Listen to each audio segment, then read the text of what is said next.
Hi lovelies, and welcome back to my channel. If you're new here, my name is Janera, and today I'm just gonna be running through all of my Sephora recommendations for the spring sale. And I'm not gonna lie, I was kind of dreading making this video because I was like, oh my gosh, I have to go through all of the drawers of PR, all the stored makeup, and then I realized that everything that is in this bag are my recommendations. Anything that's not in here, I honestly wouldn't recommend because I don't use it often. So without further ado, let's hop right into it. I'm not gonna recommend things I got in PR that I actually wouldn't go out and buy myself either. So hopefully this is going to be helpful for when you're in store shopping or adding things to your cart online. I'm also going to be applying some of these products as we're going along just because I feel like it's easier to kind of picture what products you need as you're doing your makeup. First things first, we're going to start off with skin prep. The only thing I wear on my face other than lotion before makeup is the vitamin enriched face base from Bobbi Brown, and as you can see, I genuinely do love this. I've already gone through at least 3 bottles in the last few years. It does last a long time because you're only using a little bit each time, but with all the new primers and moisturizers that have come out, this is the only one I keep coming back to. It's lightweight, it's hydrating, it also feels really cool on the skin, which I like in the morning. The only reason why I'm not applying it on my skin right now is because I'm already wearing the new Rare Beauty foundation because I am filming a wear test for it this morning as well. But yeah, this is the only must-have primer in my routine. Next up is foundation, and these are the two that I recommend. This is the new Luminous Silk Foundation from Armani, and I really love it. I also really like the original as well, but that one they discontinued. This one is just as nice. It's also more hydrating, and there's more shades for this one, so I was actually able to find my exact match. And this is the Easy Blur foundation from Huda in the shade 510. As soon as this came out, this was the only foundation I was reaching for like a year straight. It's not heavy on the skin, has really good coverage, and I also think that the price is really affordable on this one too compared to foundations like this one. Once I'm out of this foundation though, I actually will go and repurchase. I might just close my eyes and swipe, but I just like the way that this feels on the skin. I have tried so many different concealers, probably from every single brand at this point, and the only one that remains in my makeup bag is the Faux Filter from Huda Beauty. I have been using this concealer non-stop for the last few years. Every now and then when brands launch new concealers, I've been testing them out, and I always just keep coming back to this one. I love this shade. It's brightening, it's super full coverage, doesn't crease on me. I do also like the Tower 28 Serum Concealer for like lighter makeup days, but it's not in my makeup bag. And I told you guys, if I'm not using it all the time or every day, I'm not gonna recommend it. And while that's setting, let's hop right into contour. This is the only contour I have in my kit. Again, just like concealer, I've tried out so many, but this is the only one that I keep coming back to. I do think the shades kind of shifted around a bit because when I repurchased this, it's a little bit lighter than what it used to be. So I think my new shade in this should be dark deep and not dark. The reason why I like this one is just because it's creamy, just blends really well, just melts into the skin, has a nice natural finish. It's also really easy to use. When I first started applying contour, I think I was using a liquid contour and everything would just be super sharp, but this one is more on the natural side. You're not gonna get any harsh lines. And yeah, just like how this looks on the skin. But out of all the other contours I've tried, everything is either too heavy, too dry, lifts the makeup, whatever it may be. I've seen a lot of people recommending the ones from Milk, but the formula is just so dry and cakey. Even if you like warm it up on your skin first and then apply it, it just pulls the foundation underneath. And let's go ahead and blend in this concealer. Really like letting it sit first, has really great coverage. And as you guys can see, it just has this buttery texture to it, melts right into the skin. Next up is loose setting powder, and please don't think that this is a Huda sponsored video, but my favorite is actually the Easy Bake setting powder, specifically in the shade Ube Birthday Cake. I don't know what it is about this shade specifically because I do have Cherry Blossom as well, which is super brightening, but this one brightens, but I don't know if it's just the undertone that's different. It just looks really, really good on deeper skin tones. This powder is pretty popular, so if you already have it, I wouldn't say you specifically need to go pick up this shade again, but of course when you run out, go ahead and switch to the Ube Birthday Cake. And you see how it's just this bright pink, almost purplish type of color. And I don't really brush it off. I just use enough to where I can just blend it right in. And I normally don't have too much excess. And yeah, you see how it just blurs everything. It's super bright. The skin under my eyes looks really smooth. Hands down the best powder I've tried. My tried and true used to be the Laura Mercier powder, but since I've tried this one, I haven't gone back to it. I've also tried the One Size setting powder, but if you can see this powder up close, it kind of has like a smooth texture to it. Whereas if I open the top to the One Size powder right now, you'll see these little balls. And then once you're applying it, some of those balls just leave like little patches in the finish. Next up is bronzer. And funny story, I actually lost my previous makeup bag a few months ago and it had my favorite bronzer in it. It's actually not exactly a bronzer, but a blonzer, blush, and bronzer mix. And it's from Huda Beauty again. I don't know what it is that happened with her makeup brand. I think she said she came back to start like formulating things, like she left for a while, was letting other people like take control over it. Once she came back, she's been just dropping hit after hit after hit. The makeup has been so good. But yeah, that bronzer is my favorite. The only reason why I haven't repurchased it yet is because I get a lot of bronzer and PR. So I'm always like, okay, I have bronzer, let me not go waste money if I already have something else to use. But during the Sephora sale, I actually will go ahead and just pick it up again. The reason why I like it is because it's very similar to their blush, where it's easy to apply, you don't need to use too much, it's light on the skin. I also really like the shade. It has like a slightly red undertone to it. But what I've been using in the meantime is the Skin Enhancer from Makeup by Mario. I do like this formula, but again, the same complaint with the contour stick. This shade just isn't deep enough for a bronzer, even for me, and this is dark deep, so the darkest shade. But this is what the shade looks like. But I do like the glow that it gives the skin. It kind of just adds on to the contour that I already applied. I don't know if you can see the glow that well on camera. Next, we reach my favorite category, which is blush. I have so many different recommendations for blush,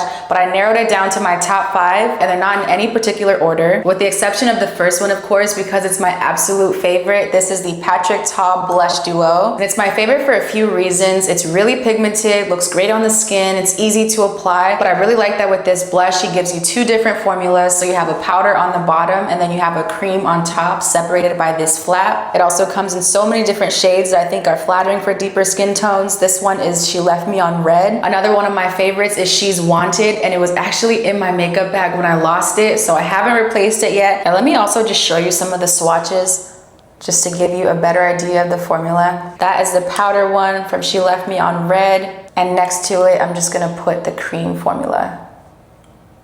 Really pretty. Another blush that I really love is the Road Pocket blush. This is the shade Piggy. I also have the shade Toasted Teddy, and here is a swatch of this shade. I think it's a really pretty blush. It's easy to apply, easy to blend. I just don't really like how big the applicator is. Sometimes it's easy to put too much, and they just came out with some more shades that are flattering for deeper complexions. I think I saw this deep plum shade that I have my eye on. They also have this burnt orange shade as well. I think it's like sun soaked or something like that. Another one of my favorites is the Soft Pop blush from Makeup by Mario. This is the Blush Veil in Paradise Pink, and this shade is so stunning. My last blush recommendation is the Make Me Blush by YSL Beauty. After looking at those swatches, I just feel like these 2 blushes together, like this combo would eat. This is the Huda Intense Guava, and I just use 3 small dots, just melt into the skin. It's a really pretty bright pink shade. I think this is one of the newer shades. I'll put it in the description. I just see 66, but I know like it's called a certain color. I just can't think of it right now.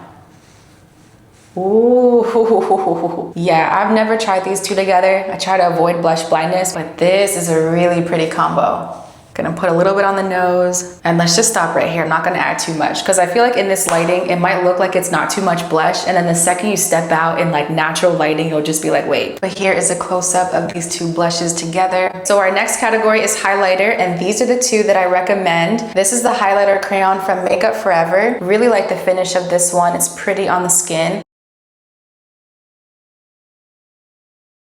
I dropped it one day as we were traveling, like I was at the top of the stairs. I don't know what I was doing, but it just like rolled down each of the stairs, and just hearing how it cracked, I knew it was finished. But I'll insert a picture of which one I'm talking about and specifically which shade. I really like when highlighters don't just sit on top of the skin, but just kind of melt in. This one, it's not that it sits on the skin, but it doesn't melt the way that the liquid ones do. So it's still pretty nice, but would I recommend this one over the Giorgio Armani? Not a chance. This is the new Givenchy highlighter, and it's in the shade Lilac Pink. This looks really pretty on deeper skin tones as well. This is the one from Givenchy. I think it's so pretty, and just like the prettiest topper on top of blush. I almost forgot to apply it on this side as well. I'm glad I didn't listen to the description, because the other shade I saw I think was like this copper shade, and I honestly don't like copper shades for our skin tones. I know they kind of recommend that for us, but it just kind of pulls too orange and yellow, whereas the ones that are like pink and rose gold just blend really well with like a pink blush if that's the shade that you're already going to be using. For a powder highlighter, it's pretty flawless. Okay, so I just looked up the price of this highlighter on Sephora just now, because I was trying to like insert it in here just to tell you guys, and it's sitting at that's $62. That is insane for a highlighter. Would I actually go to the store and pick this up with my own money? Absolutely not. Now, is it a really pretty formula? Yes. Do I like the shade? Yes. But $62 is just completely unreasonable to me. I'm not gonna lie. But yeah, Armani definitely wins in this category. All right, so we've made it through all of my base routine and all the makeup that I recommend for it. Next up are just what I call the fun products. So eyeshadow, lip liner, lip gloss. This eyeshadow palette from Patrick Ta has actually been my absolute favorite. There's something I really love about just pulling out one or two shades from an entire palette. I will say though, I didn't buy this at full price. They were having like 50% off select items, and this one ended up being $19. So for $19, I was like, okay, I'll definitely go ahead and grab it. I'm just going in with the lighter pink shade first, and I just love this formula. It's really easy to apply with the fingers. I don't know if you can really see it that well on camera, but it's not too thick, but it just has like the perfect amount of shimmer. And I'm just gonna apply it to the other side. But if I have a day where I wanna do something a little extra, but I don't wanna do this like extensive eyeshadow look, I'll just reach for this one. I'm just gonna top it with the darker pink shade. Oh, so pretty. I really love this. I was so excited when I saw the price drop on Sephora. And it was only this shade too. The other shades in the collection were sitting at full price, and I've never purchased something so fast. But here is the finished eye look. Super pretty, very pink. Next for eyeliner, my favorite is the one from MAC. This is the shade Night Moth. For eyeliner, I also like the one from Hourglass. I like the one from One Size, so I'm not very picky, but I just love this purple shade. And I know a lot of people really recommend the shade Chestnut as well, so definitely check it out. I just personally haven't been the biggest fan of brown lip liners lately. I just feel like it looks so boring. The last category I'm gonna run through is lippies, which I'm not too picky about, but I will share with you my top 5 that I currently keep in my makeup bag. And these are gonna be in no particular order. Which one I end up using each day is just gonna be depending on the shade. First one I really like is from Lawless. This is the Forget the Filler in the shade Strawberry Milkshake. One thing about this lippy from Valentino, as you can see, it's pretty sturdy. All these damn spikes on the side just broke the fall. This shade and formula is one of my favorites. It's shade 302R. I can't remember the actual shade name, but it's 302R. With this one, it's also pretty buildable, so however much pigment you want, you just keep applying it till you like it. I also really like this one from YSL Beauty. Honestly, they just keep changing up the packaging. It's gold right now, but I have some that are in like this silver packaging, but it's basically the same formula, same shades. I just really like their lip balms in general. Although I'm not too picky when it comes to lippies, my favorite lip oil hands down is this one from Fresh. And this one actually shocked me because the only products I've been seeing from them are skincare. So the fact that they launch a lippy and it's the best lippy I've ever tried, well, now that I'm saying it, it does actually make sense, because if their best products are skincare, it means that they know what to do with the lips, how to keep the lips hydrated, and they did a really good job with this formula. The only thing they didn't do a good job with is the packaging. Anytime I leave this in my purse, like when I take it out, it's all over the sides. So I just keep this in my bathroom and keep it like standing up and just apply it before I leave the house. And last but definitely not least is this lippy from Makeup Forever. This is actually the lip gloss that I get the most compliments on, the most questions, everybody asking about it. So I'm gonna actually use this one today. This is the Super Boost in the shade Daring Candy. And it's supposed to be a plumping lip gloss, but I don't really use it for that. I just really like the shade. It's just the prettiest pink, and it goes really well with this lip liner. Just gonna hop off camera really quick and do my eyebrows and my eyeliner and mascara, and I'll be right back. So here is the finished makeup look for today. My last product recommendation is the Until Dawn setting spray from One Size Beauty.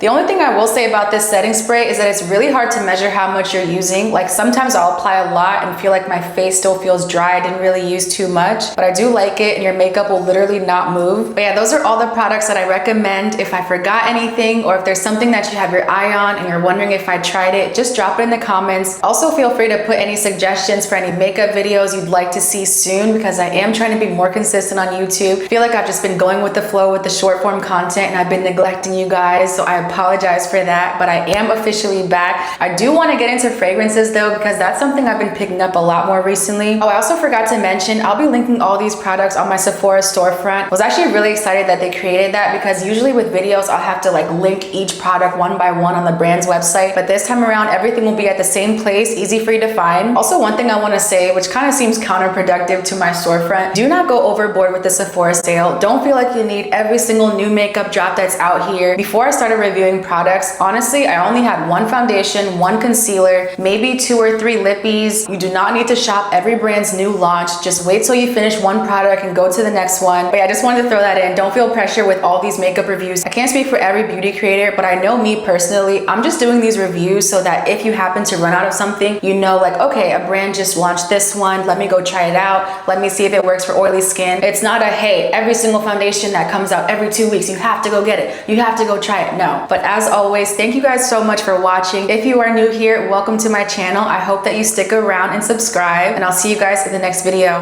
Bye.